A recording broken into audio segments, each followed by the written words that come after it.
এক বিজ্ঞ বিচারক মণ্ডলী তাসনিয়া অর্থী।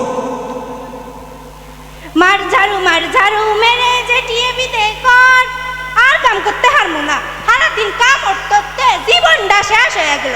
এই বাড়ির বেটিটা এত কাম করে দূর জাটাটা থুইয়া দে।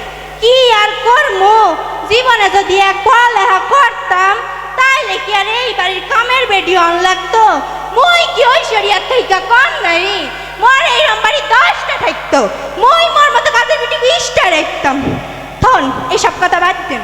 জানেন এই বাড়ির বেটিটা এত খারাপের খারাপ সারাদিন লতা এইটা করো, লতা ওইটা করো, লতা এই কাজটা কইরা দাও, লতা ওই কাজটা কইরা দাও। আপনারাই কোন এত কাজ কি করা যায়? এত কাজ কি মানুষ করে? কইছিলাম আপা আমার একটা সুন্দর শাড়ি কিনা দেন, মুই মোর বয়ফ্রেন্ডের লাগে ঘুরতে যাবো। ও মা আর দিলে না, তোর আবার কিসের বয়ফ্রেন্ড? আচ্ছা আপনারাই কোন মুই কাজের বেটি দেখা মোর কি কোনো বয়ফ্রেন্ড থাকতে পারবো না? মোর কোনো প্রেস্টিজ নাই কোন তো দেখি। জায়গা সেই দিন অর্থাৎ গত মাসে রেল স্টেশন করছি, কইলাম খালাম্মা এই মাসে না মই থালাবাটি ধুইতে পারবো না। কই এক্ষুনি থালাবাটি ধুইয়া দে, এক্ষুনি কাপড় চোপড় কাইচ্ছা দে। আমি কইলাম এ বেটি এবা কেন? আমার মতো এত রূপবতী গুণবতী মাইয়ারে দিয়া এত কাম কেউ করায়? লতা লতা এদিকে একটু আয় তো। হ্যাঁ পা কোন আইতাছি, থাহেন আপনারা কি কই হই নাহি? তোকে যে বলেছিলাম কাপড় চোপড় ধুয়ে দিতে, ধুয়ে দিয়েছিস? হ্যাঁ পা ধুইয়া দিছি, ধুইয়া আবার মিলাইয়াও দিছি। আর কিছু করার লাগতো কোন? আপাতত তোকে কিছু করতে হবে না, তুই এখন যা। হ্যাঁ পা যাইতাছি। দেখছেন নি কারবার সারাদিন খালি কাম করবার কয়। মাঝে মাঝে মনে হয় এই বেটিরে এর বাড়ি থেকে পিঠা কইরা বাইর কইরা দেই, কিন্তু মুই আসলে পারি না মহিলা। মুই যদি এই বাড়ির মালিক হইতাম। থন থন দুঃখের কথা আর কইতে পারি না। মা কত কইরা কইতো পড়ালেখা কর পড়ালেখা কর পড়ালেখা কর।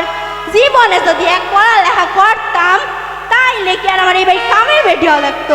আর কি আর পড়ালেখা করবো? মাথার মধ্যে তো কিছুই নাই, একদম কিছুই নাই। মাথার মধ্যে পড়ালেখা ঢুকেই না। জায়গা মোর আবার আজকে ভালো লাগতেছে না, বুঝছেন? কেমন জানি লাগতেছে।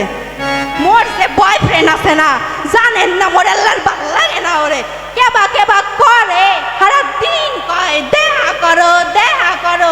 মাঝে মাঝে মনে হয় চাটা পিটাই বাইর কইরা দেই। কি আর করবো, জীবনে যদি এক বড় লোক হইতাম।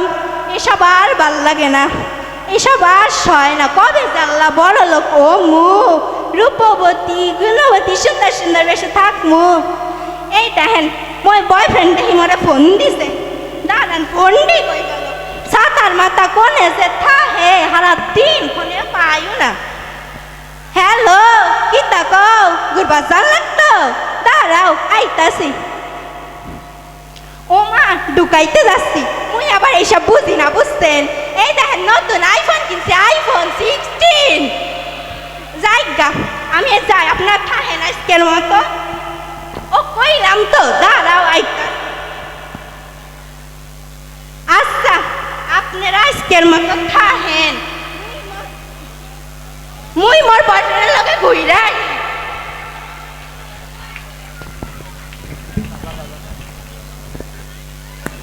ধন্যবাদ তাসনিয়া অর্থীকে তার একক অভিনয় পরিবেশন করবার জন্য।